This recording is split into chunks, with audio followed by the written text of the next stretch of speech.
우리가 교회에 모여서 하나님을 배우고 또 기독교를 알아가는 방법에는 크게 두 가지가 있을 수 있습니다. 첫 번째는 성경 자체의 내용을 이렇게 순서대로 그 내용대로 읽어가는 것입니다.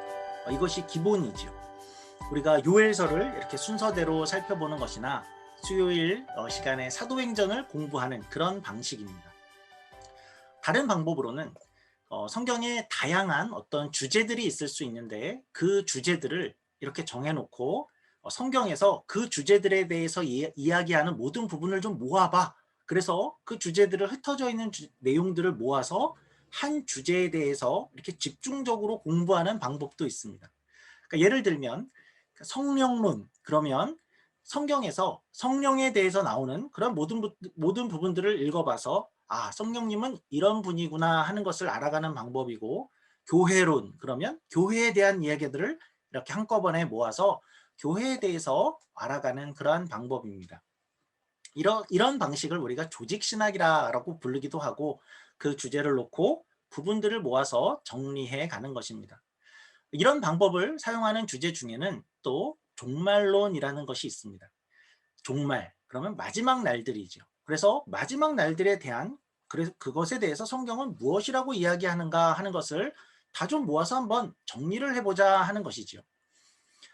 우리는 종말론 그러면 자연스럽게 그리고 본능적으로 관심이 어디로 가냐 하면 어디로 가시죠? 그게 언제냐, 무슨 일이 있을 것이냐. 그날은 무시무시한 기분이 드는데, 그러면 그날을 나는 그걸 어떻게 피할 수 있지? 무슨 전쟁이 나는 거냐? 아니면 그때 우리는 어디로 피할 수 있어? 그러니까 그러한 생각들이 종말론 그러면 가장 먼저 생각나기 쉬운데, 사실 성경은 종말이 올 것이고 그날은 무시무시할 것이야 라는 표현을 분명히 쓰지만, 그러면서도 성경의 관심은 사뭇 다른 데에 있습니다. 그러니까 우리의 제일 관심은 뭐야 그러면 아마도 그날은 언제입니까? 일 것입니다. 대략이라도 좀 알고 싶습니다. 궁금한데요. 혹시 뭐 내년은 아니겠죠. 우리가 곧 대면 예배를 드릴 텐데 그 전은 아니겠죠 하고 생각하기도 하고, 우리 애가 결혼을 해서 손주를 내가 볼 수 있으려나, 나 죽기 전에는 안 오겠죠. 그러니까 그런 것들이 가장 궁금한데요. 그러나 성경은 그러니까 이런 관심에 대해서는 어떻게 이야기하냐 하면 매우 단호합니다. 이런 관심에 대해서는 안 가르쳐 주지입니다.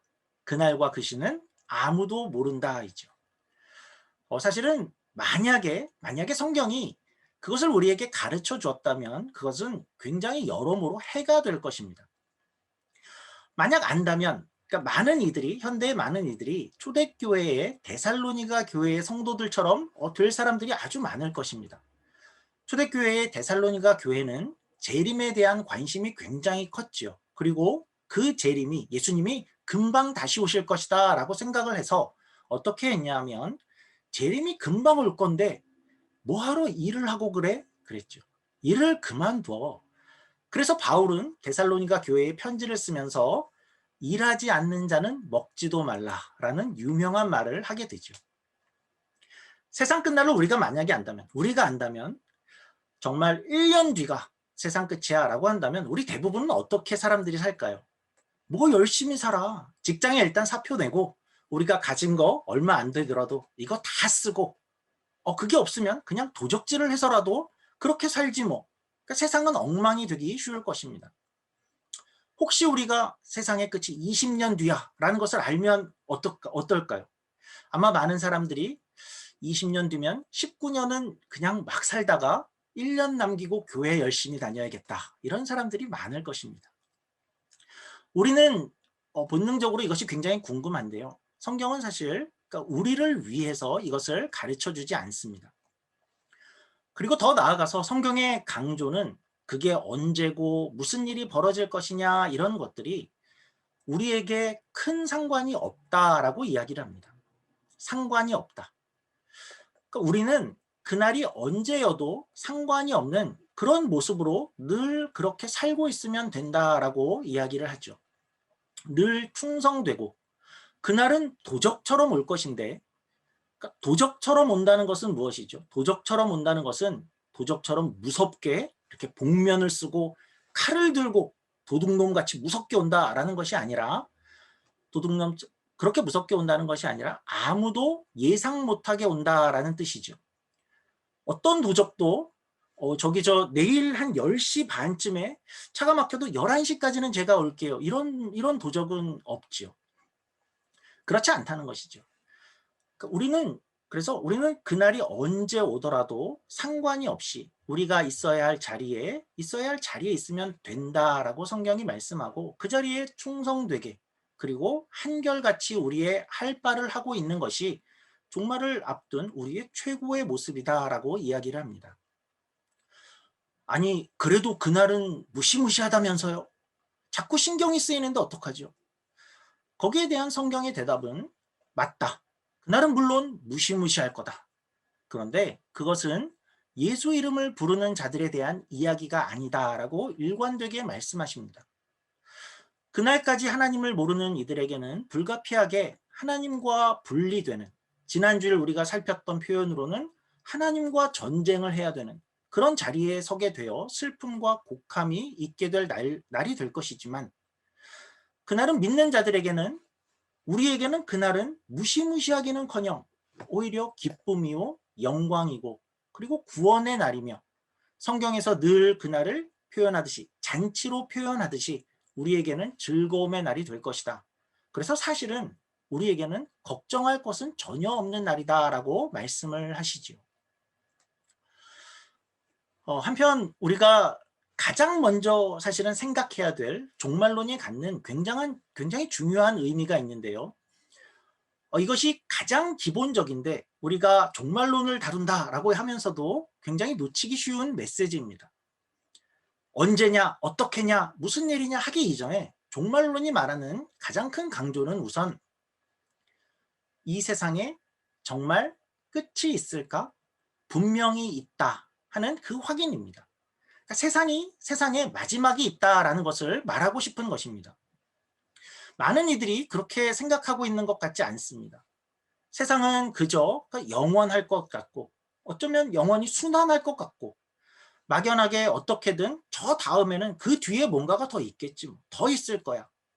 아니면 그냥 일부러 그런 생각은 좀 하지 마, 그런 생각은 일부러 안 해야지 하는 것 같습니다. 어쩌면 크리스찬들도 이렇게 과거에 오랜 세월이 있었는데 끝이 있겠어? 그러니까 뭐 진지하게 우리가 생각할 필요가 있겠어? 적어도 내가 사는 날 동안은 그런 세상의 끝은 없을 거야. 나한텐 상관없어 하고 그렇게 생각하기도 쉽습니다. 그런데 우리가 생각을 해보면 세상의 끝만이 끝이 아니죠. 개인이 개개인의 종말을 맞이하게 되어 있죠. 개인의 죽음, 그러니까 우리가 이후에 다시 태어나서 다른 사람으로 살 거야 라는 어떤 윤회설을 믿는 것이 아니라면 개개인은 모두가 다 세상의 종말이 아니더라도 그 전에라도 누구나 다 개인의 종말, 그 끝을 맞이하게 되어 있습니다. 그 끝이 있죠. 그래서 기독교의 종말론이 이야기하는 것은 첫째는 이런 것입니다. 첫째는 끝이 있어. 그래서 우리가 끝이 있다는 것을 염두하고 살자라는 것입니다. 끝이 있는 것을 아는 사람답게 살아라는 것이죠.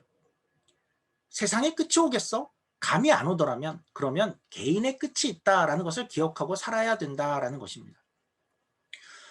우리는 어떤가요? 우리는 언젠가 우리의 삶이 끝이 있다라는 것을 생각하고 사시나요? 물론 나는 죽지 않아 라고 생각하는 사람은 아무도 없지요. 하지만 이 질문은 우리가 오늘을 그 사실을 염두하면서 오늘 어떤 결정을 내리고 그날을 염두하면서 우리가 어떤 선택을 하며 오늘을 살아가는가 하는 그러한 질문입니다. 내가 오늘 살아가는 모습이, 지내는 시간이 언젠가 끝이 있다 하는 것을 염두하고 사는 우리의 오늘인가요? 우리 인생의 끝도 사실 도적같이 오게 되어 있지요. 세상에 오는 것은 순서가 있지만 가는 것은 순서가 없다라는 말이 있죠. 우리 주변을 살펴봐도 이것은 너무나 사실이죠. 우리 인생의 끝도 어쩌면 어느 날 갑자기 올 수 있는 것입니다. 기독교의 메시지는 우리에게 주어진 사는 날 동안에 이 세상의 삶이 끝이 있다 하는 것을 염두하고 후회가 되지 않도록 살아라. 그리고 그 이후에는 우리의 눈앞에 하나님이 서 계실 것이다. 그분 앞에 설 것이며 그리고 영원을 살 것을 준비하자가 기독교인의 기본 자세이고 그리고 종말론이 말하는 메시지입니다. 짐 엘리엇이라는 선교사님이 있었습니다. 이분은 선교 현장에 가시자마자 순교를 당하셨는데 그는 미국 휘튼 대학교의 수석 졸업생이셨습니다. 그러니까 그 당시 엘리트 중에 엘리트였죠. 그가 어느 날 미개한 정글 같은 한 부족에게 그 부족의 선교사가 되겠다라고 다짐하면서 대학때에 자기의 일기장에 이제 볼 말씀을 남겼는데 어떤 말을 남겼는데 기독교계의 유명한 명언이 되었습니다. 이 말은 한 번도 안 들어본 사람은 있어도 한 번만 읽어본 사람은 없는 다른 의미에서가 아니라 한 번만 읽어서는 사실 잘 이해가 되질 않습니다. 한 번만 읽어서는 금방 이해가 안 될 수 있는데 이분은 어떤 면에서 이런 이야기를 했나 이분의 마음은 어떤 것이었고 그런 것을 이 시간에 잠시 음미해 보면 좋겠습니다. 우리 화면을 잠깐 보시면 잃을 수 없는 것을 얻기 위해 지킬 수 없는 것을 내드리는 자는 바보, 어리석은 자가 아니다. 예, 제가 한 번만 읽는 사람은 없다고 미리 말씀드렸죠. 이게 뭐지 싶죠. 그게 정상입니다. 다시 한번 제가 읽어보겠습니다. 잃을 수 없는 것을 얻기 위해 지킬 수 없는 것을 내드리는 자는 바보, 어리석은 자가 아니다. 이 말은 어떤 영원을 염두에 두고 이분이 이야기한 것입니다. 그래서 지킬 수 없는 것은 어떤 것을 뜻하냐면 지킬 수 없는 것은 우리가 가진 이 세상적인 어떤 것들입니다. 그래서 이 세상에서만 의미를 가진 어떤 것들이고 그런데 결국 끝이 있고 영원이 있다면 이것을 들고 영원 속에 우리가 이걸 들고 갈 수 없는 거기까지 우리가 이걸 킵할 수 없는 그런 것들을 지킬 수 없는 것들이라고 이야기했고 반면에 잃을 수 없는 것은 어떤 것이냐면 우리가 영원을 살 것을 생각할 때에 거기서 의미가 있기에 우리가 지금 여기서는 포기할 수 없는 지금 놓을 수 없는 것들 그 영원한 나라에서 의미 있는 것들을 말합니다. 그래서 그 영원한 세계에서 영원한 의미를 갖는 어떤 것을 우리가 얻기 위해서 거기에서는 의미가 없을 그저 세상에 속한 것들을 내가 지금 잠시 내려놓는 것이 그것이 어리석은 것인가? 그게 바보인가? 오히려 그게 현명한 것 아닌가? 조금 간단히 의역을 하자면 이런 정도가 될 것 같습니다. 한번 볼까요? 영원한 것을 얻고자 영원할 수 없는 것을 버리는 자는 바보가 아니다. 그래서 끝이 있고 영원이 있으며 하나님과 살 날이 있다고 종말을 정말 믿는 사람이라면 내 삶의 끝이 있고 그 다음이 있다라고 믿는다면 그러면 나는 어떻게 살아야 될까? 그 영원에 맞춰서 오늘의 선택을 하고 오늘의 삶을 그렇게 살아야 지혜로운 것이 아닌가? 짐 엘리엇의 표현으로는 누가 바보인가 하고 묻는 것이고 종말론이 우리에게 이야기하는 것입니다. 이런 면에서 조금 재미있는 뭔가 이렇게 뼈를 때리는 일화와 명대답이 있습니다. 역대 굉장한 부자 중에서 록펠러라는 사람이 있죠. 그가 죽은 지 얼마 안 돼서 어떤 사람이 그 사람의 회계 담당자를 찾아가서 이렇게 물었다고 합니다. 록펠러는 도대체 얼마나 남기고 갔습니까? 그러니까 부자니까 재산을 얼마나 남기고 갔습니까? 하고 물었겠죠. 그런데 이 회계 담당자의 대답이 걸작입니다. 그는 얼마나 남겼습니까? 그러니까 그는 전부 남기고 갔습니다. 그는 전부 남기고 갔습니다. 죽어서 그것을 가지고 갈 사람은 없다이고 우리가 어떻게 사는 게 현명한 것인가 하는 것을 또 한번 생각하게 하죠. 여기서 조금 더 나아가서 종말론 끝이 있어 하는 그런 사실을 우리가 좀 생각해 보면서 꼭 기억할 기독교의 메시지가 한 가지 더 있습니다. 종말론이 갖는 굉장히 중요한 여기서 우리가 기억해야 될 어떤 의미는 그 끝은 분명히 있는데 그 끝을 하나님이 붙잡고 계시다 하는 그러한 사실입니다. 이 말은 끝이 있는데 그 끝을 향해 나가는 오늘의 현실들이 단지 우연이나 임의의 사건들이 모이고 모여서 오늘의 현실이 되고, 그리고 그 끝은 어디로 갈지 모르는, 어떻게 될지 모르는, 아무도 모르는 그런 끝을 향해 나아간다가 아니라, 하나님이 그 끝을 정해 두시고 그 목적지를 정해 두시고, 이 세상을 그 끝을 아시는 하나님이, 그것을 정하신 하나님이 오늘의 현실들을 그곳으로 가게 하시려고 오늘의 현실들을 주관하시면서 끌고 가고 계신다라는 것입니다. 그러니까 세상 전체의 역사뿐만 아니라 우리 개개인의 인생도 우리 끝은 아무도 몰라. 하나님도 모르고 예전에 어떤 유명한 광고 문구처럼 며느리도 몰라. 그냥 그렇게 우연으로 어디론가 향해 가겠지. 그렇게 가는 것이 아니라 우리의 인생의 어떤 마지막 목적지, 우리를 어떤 사람으로 만들 것인지, 우리를 어떤 수준의 사람으로 만들 것인지, 이러한 것들은 하나님이 우리를 목적하시고 그 목적지를 정해놓고 하나님이 우리의 인생을 쥐고 끌고 가신다라는 그러한 뜻입니다. 이것을 믿는 것이 기독교이지요. 그래서 우리가 보기에는 오늘 우리에게 마구 일어나는 이러한 모든 일들이 아무런 이유 없이 그냥 무작위로 일어나는 그런 일들 같고 사건들 같지만, 하나님은 이 일들을 적극적으로 우리에게 일어나게 하시기도 하시고, 그리고 또는 어떤 고난이나 훈련이나 역경으로 그런 것들이 일어나도록 그냥 허용하셔서 그 모든 것들을 사용하셔서, 그리고 우리를 빚어가시고 만들어 가시며 어디로, 하나님이 정하신 곳으로 끌고 가고 계신다라는 뜻입니다. 그것이 종말론이 말하고자 하는 메시지입니다. 끝이 있고 그 끝을 하나님이라는 분이 존재하셔서 그 끝을 쥐고 우리의 현실을 그곳으로 끌고 가고 계시다라는 뜻이고 그러한 믿음이지요. 그래서 이 종말을 우리가 저 앞에 두고 그러면 우리는 어떻게 살아야 하지? 어떻게 살아야 하는가 하는 것을 잘 보여주는 것이 마태복음 25장입니다. 마태복음 25장에는 세 가지의 비유가 등장을 하는데요. 첫 번째 비유는 열처녀 비유입니다. 결혼식 날이 왔습니다. 당시의 이스라엘은 결혼식 날에 신부 가정에 신랑이 이렇게 도착을 해야 그 결혼식이 시작을 합니다. 그리고 그 신랑이 오는 것을 문 밖에 길 앞에 나아가서 맞이하는 그런 사람들이 있었습니다. 오늘은 열처녀가 나왔습니다. 그런데 열처녀 중에 5처녀는 등불을 가지고 나왔는데 등불에 기름을 많이 준비해 나왔고, 그리고 5처녀는 등불은 가지고 나왔는데 기름을 많이 준비하고 나오지 않았답니다. 그런데 그날 신랑이 어쩐 일인지 굉장히 늦어지게 되었습니다. 예상보다 늦게 온 그 신랑을 준비된 5은 맞이하고 잔치에 참여했고, 준비되지 않은 5은 결국 그때 가서야 허둥지둥 기름을 찾으러 다니다가 결국은 신랑을 맞이하지 못하고 잔치에 참여하지 못했더라. 그래서 말하고자 하는 것은, 신랑이 오는 그때 지혜로운 5이 기름을 준비하듯이 우리는 그날을 준비해야 된다.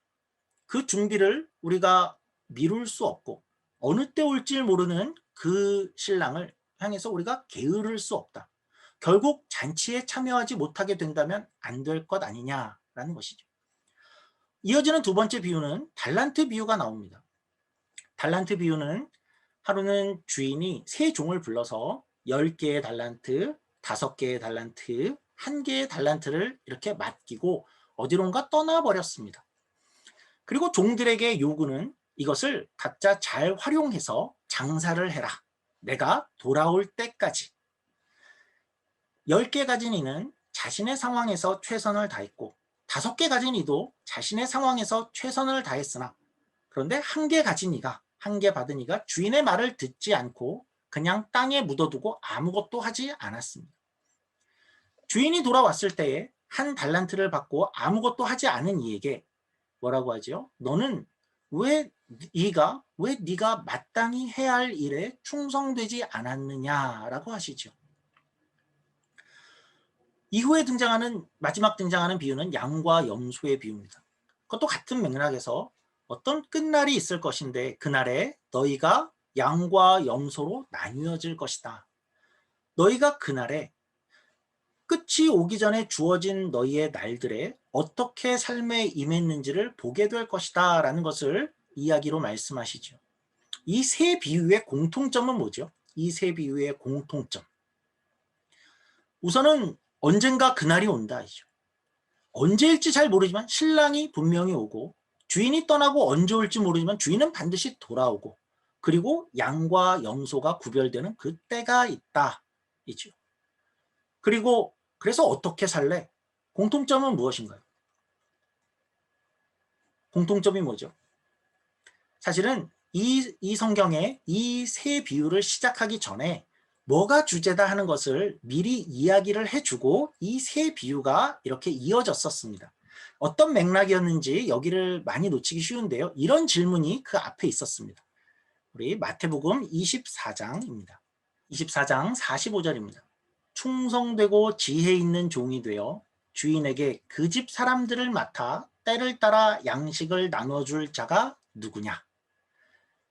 그래서 주인이 돌아올 그날이 올 때 그날 돌아올 날이 있는데 주인은 어떤 자를 찾고 있냐 하면 그날까지 누가 충성되고 누가 일관되며 누가 지혜롭게 사는가 그런 이들을 찾고 계시고 원하신다 하는 그러한 뜻입니다.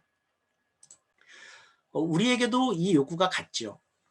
누가 오늘 충성되고 지혜롭게 신랑이 올 날과 주인이 돌아올 그날이 있다는 것을 알고 오늘 기름을 준비하고 오늘 우리에게 주어진 달란트를 그냥 묻혀두지 않고 그리고 염소가 아닌 양편에 서는 모습으로 양의 편에 서는 모습으로 네 주변의 지극히 작은 자를 섬기는 모습이었죠.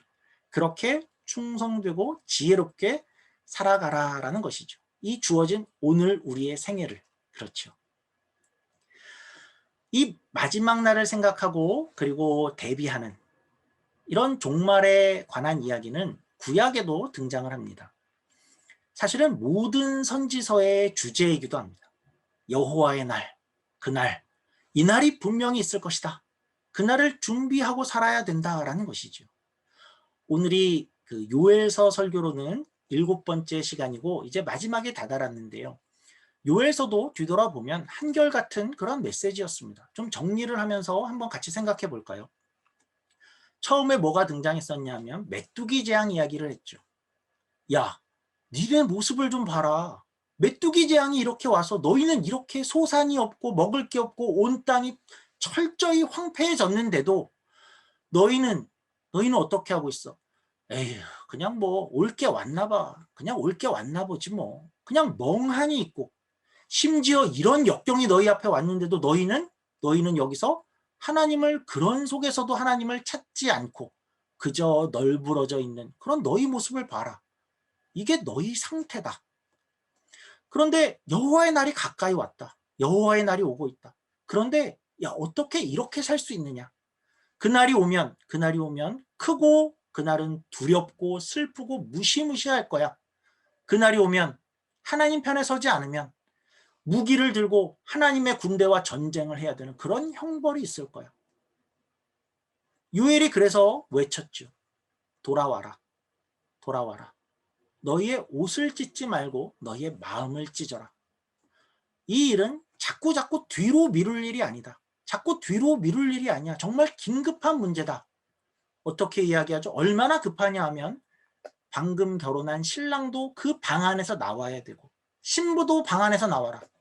어린아이도 나와야 돼. 제사장도 빨리 나와야 돼. 이건 미룰 일이 아니야. 하나님 앞으로 지금 나와라. 요엘이 그렇게 외쳤죠. 그리고 너희가 하나님께 돌아오면 하나님은 친히 너희의 피난처와 산성이 되어주실 것이다. 그뿐이랴. 그뿐만이 아니다. 하나님의 영을 부어주실 거다. 성령을 너희에게 부어주실 것이다. 늙은이는 꿈을 꾸고 자녀들은 예언을 하며 젊은이가 환상을 보는 너희가 선지자들 있지? 너희가 아는 선지자들 있지? 너희가 마치 그 선지자들처럼 될 거야. 선지자들은 어떻냐 하면 하나님과 깊게 교통하고 하나님의 뜻을 알고 하나님과 교제하는, 그렇게 살아가는 그러한 복을 너희가 누리게 될 것이야. 너희는 여호와가 하나님인 줄을 알게 될 거야. 그것이 요엘의 이야기이죠. 오늘 함께 읽은 요엘 본문의 마지막 부분은 이런 것을 표현합니다. 하나님 편에 서 있는 복을 구약에서 이런 식으로 표현을 합니다. 요엘서 3장 17절 말씀입니다. 3장 17절 18절입니다. 그런즉 너희가 나는 내 성산 시온에 사는 너희 하나님 여호와인 줄 알 것이라. 예루살렘이 거룩하리니 다시는 이방 사람이 그 가운데로 통행하지 못하리로다. 그날의 산들이 단 포도주를 떨어뜨릴 것이며 작은 산들이 젖을 흘릴 것이며 유다 모든 시내가 물을 흘릴 것이며 여호와의 성전에서 샘이 흘러나와서 시딤 골짜기에 대리라. 그러니까 구약의 백성들에게 하나님의 편에 서는 것, 하나님의 편을 드는 것이 얼마나 큰 복인지를 그들이 그 시대에 알아들을 수 있도록 이렇게 이야기를 하는 것입니다. 너희는 여호와를 하나님으로 알게 될 것이야. 그리고 누구도 예루살렘을 건드리지 못할 것이야. 너희는 과거에 먹을 것이 없고 황폐했었지. 그러한 가운데 있었겠지만 이제는 부족함이 없을 것인데 어느 정도냐 하면 글쎄 마치 산들이 막 포도주를 쏟아내고 그리고 작은 산들은 젖을, 우유를 막 쏟아내는 정도. 산에서 포도주와 우유가 흘러내리는데 그걸 못 마시는 사람이 있겠어? 그렇게 부족함이 없을 것이야. 물도 풍부할 것이야. 그렇게 약속하시면서 자, 하나님의 편에 서라 이지요. 요엘서 전체가 우리에게 던지는 질문을 한 가지로 하면 이 질문입니다. 우리는 그래서 이제 어느 편에 설 것인가?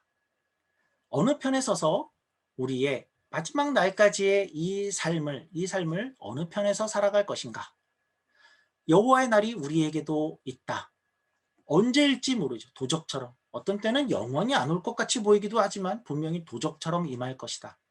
우리는 늘 하나님 편자리에 서 있어야 하고 이것은 미룰 일이나 그리고 뒤로 미룰 일이 아니고 주저할 일이 아니며 이것만큼 급한 일은 없다. 종말을 그 마지막을 누가 잡고 있는가를 한번 생각해 봐라. 하나님이 잡고 계시다. 하나님이 거기 계시다. 그러면 잡고 계신 자 편에 서야 되지 않겠냐. 미루지 말며 게으르지 말며 그리고 오늘에 충성되고 지혜로운 자로 그렇게 하나님 편에 굳게 서서 마지막을 바라보며 오늘을 사는 것이 가장 큰 복이지 않는가. 말씀을 마치며 바라기는 우리가 함께하는 모든 날 가운데에서 이렇게 충성됨을 우리의 자랑으로, 우리의 특권으로 알고 우리의 자리를 지키며 그렇게 함께 살아가시는 한 분 한 분이 되시기를 주님의 이름으로 간절히 축원합니다. 기도하겠습니다.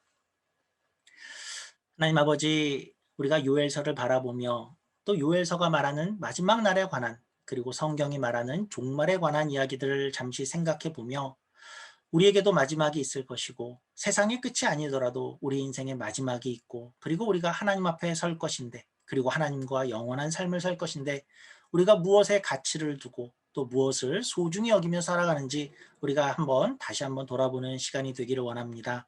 그리고 우리에게 주어진 날 하나님께서 원하시는 것, 누가 충성되고 누가 지혜로우며 누가 가진 달란트를 활용하며 누가 기름을 준비하며 살아가는가 하는 것을, 그러한 이들을 찾고 계신다 하는 것을 확인했습니다. 하나님, 우리가 그런 자들이 되어지기 원합니다. 하나님께서 원하시는 그러한 삶들, 우리가 혼자는 어려울 수 있으나 함께 모이게 하셨사오니 함께 그러한 삶을 서로 격려하며 위로하며 독려하며 살아가는 그러한 멋진 크리스찬들이 될 수 있도록, 그러한 공동체가 될 수 있도록 하나님 은혜를 베풀어 주시옵소서. 감사하며 예수님 이름으로 기도드립니다. 아멘.